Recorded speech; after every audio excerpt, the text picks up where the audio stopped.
Hello and welcome everyone to our latest cricket preview, and this is the most exciting day for this T20 World Cup 2021 series, which is the finals, and it's about to start in another few hours. Yes, and it is. I know you are excited, we are excited, Yeah. and everyone is excited for that. And it has finally come to this, hasn't Exactly. it? Yeah, it's been a journey. It's been a massive journey. Very exciting.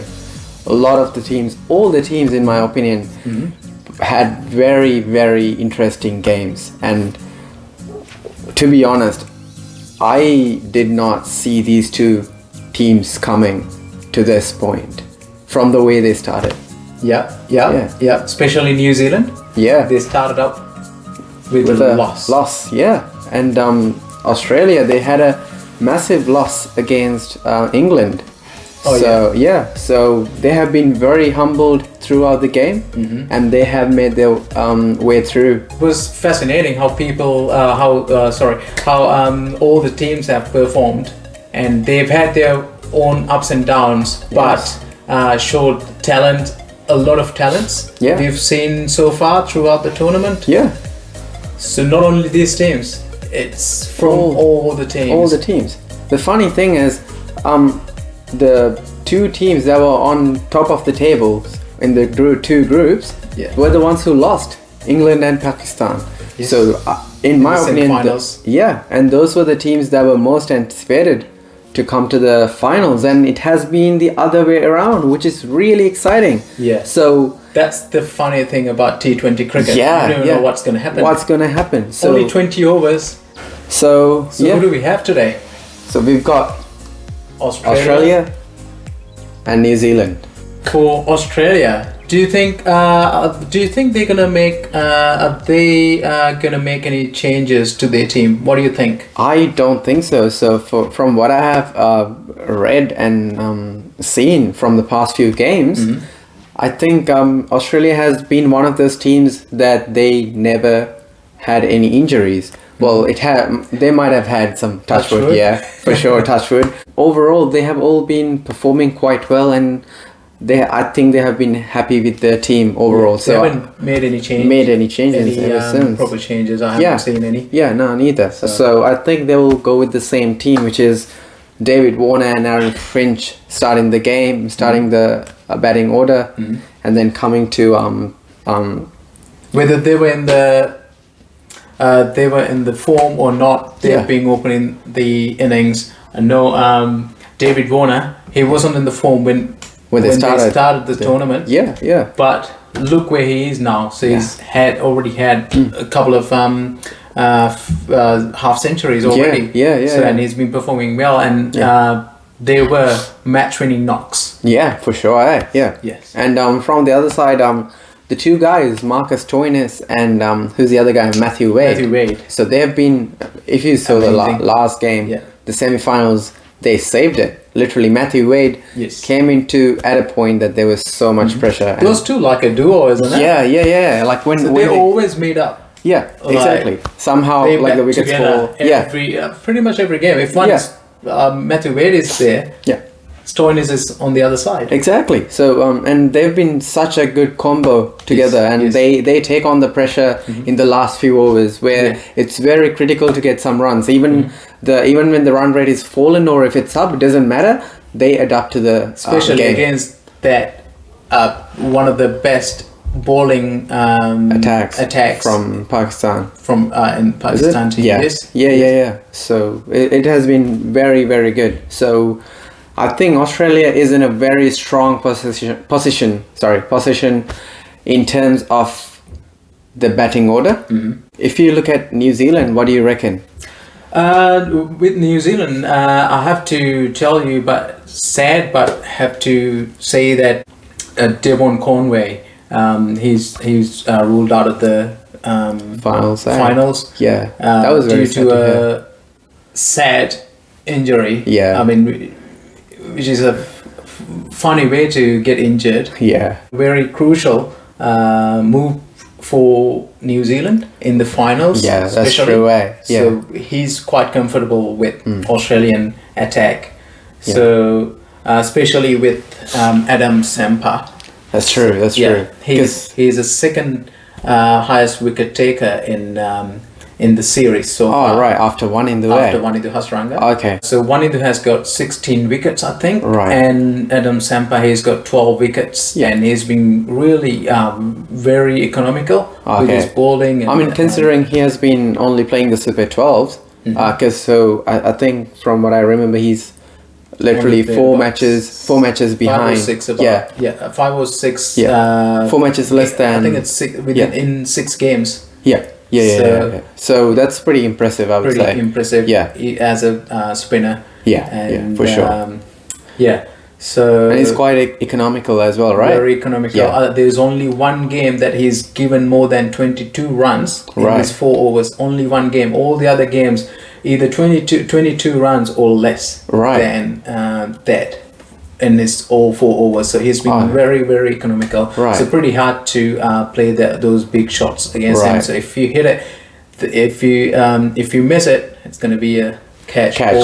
Ball. Right. Exactly. Yeah. He bowls that googly. That's very tricky to play. Yes. Talking about the economy, New Zealand is the most economical team I think they're the most economical team.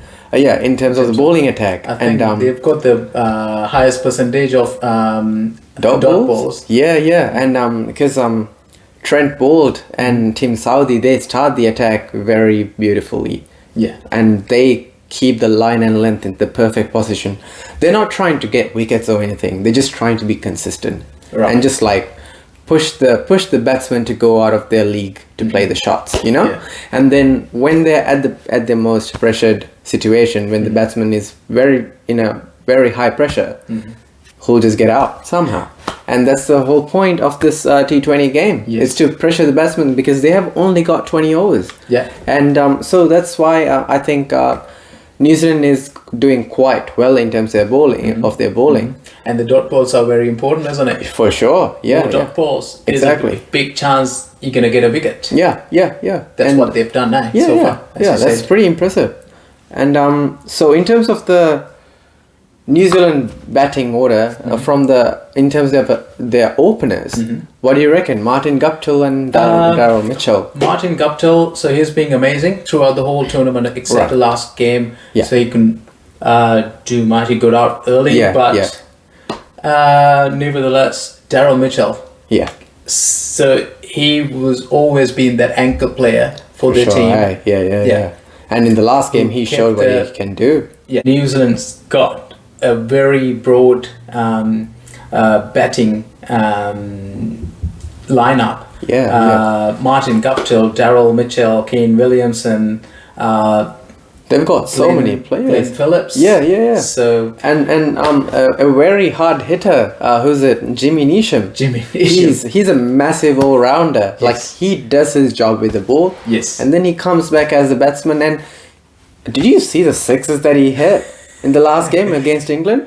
And how easy he played those shots. It's so painful for the bowler. Exactly. Like it's like a slap. Yeah, exactly. It just demotivates the bowler. It just takes the confidence away right away. So after the game, they took a shot of the New Zealand team, and everyone is jumping out of the when they won the game? seat. Yeah. And then Kane Williamson was on the seat, and he was very smiley, but he wasn't too exaggerated. But then there was Jimmy Neesham. He was like very serious, and he himself posted this tweet and saying, the job is not done yet.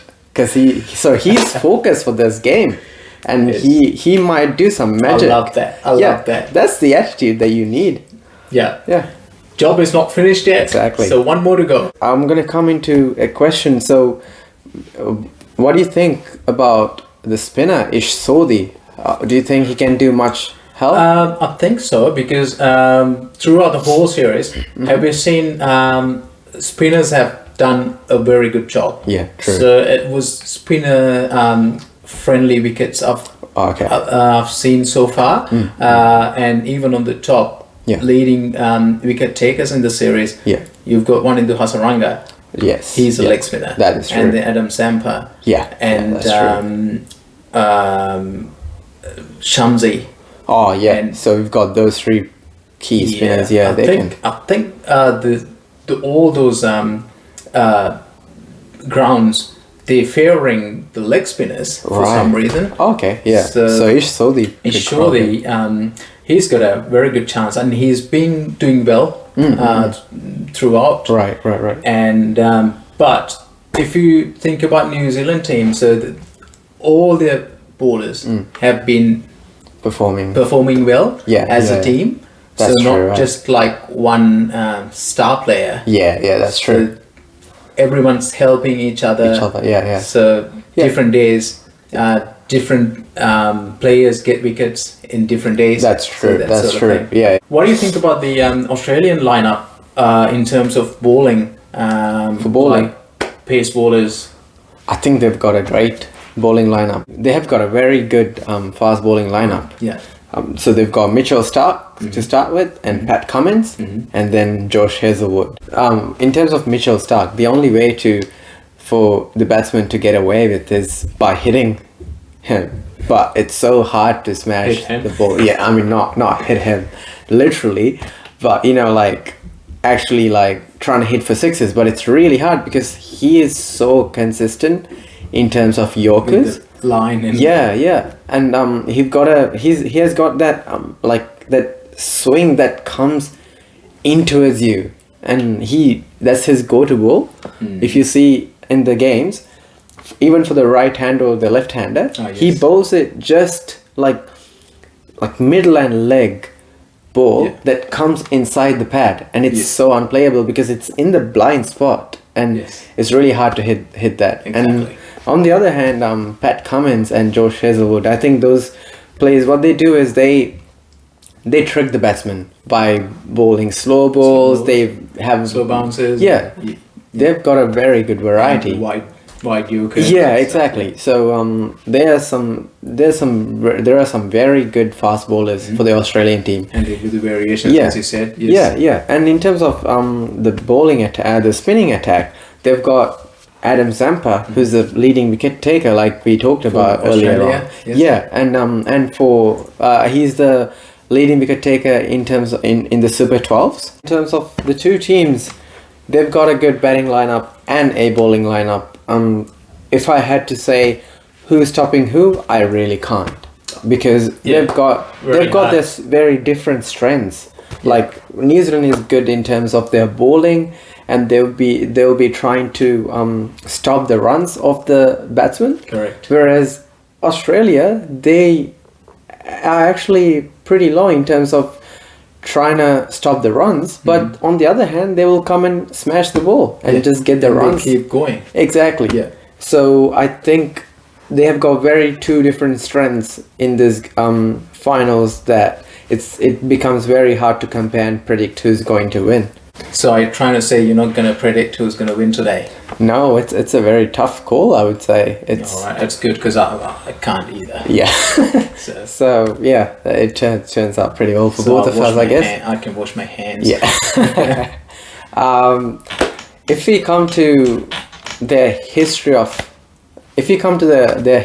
playing together, like versing each other, what do you reckon in terms of the stats or their gut feeling? What do you reckon? It depends, because Australia, obviously they're on the top. If you think about the previous games, they met each other. They played each other. So, but in terms of the current condition, the current situation in the tournament so far, so both the teams are pretty leveled. Like they're right on the at the same point. They have got the same number of wins and losses. That's pretty plus the way they came into the into the finals. It has been a journey for both the teams. But in terms of who has been to finals and who has not, Australia has been the only team out of these two that has come to a T20 finals. The toss is definitely going to make a big impact on who's going to win and lose. So I think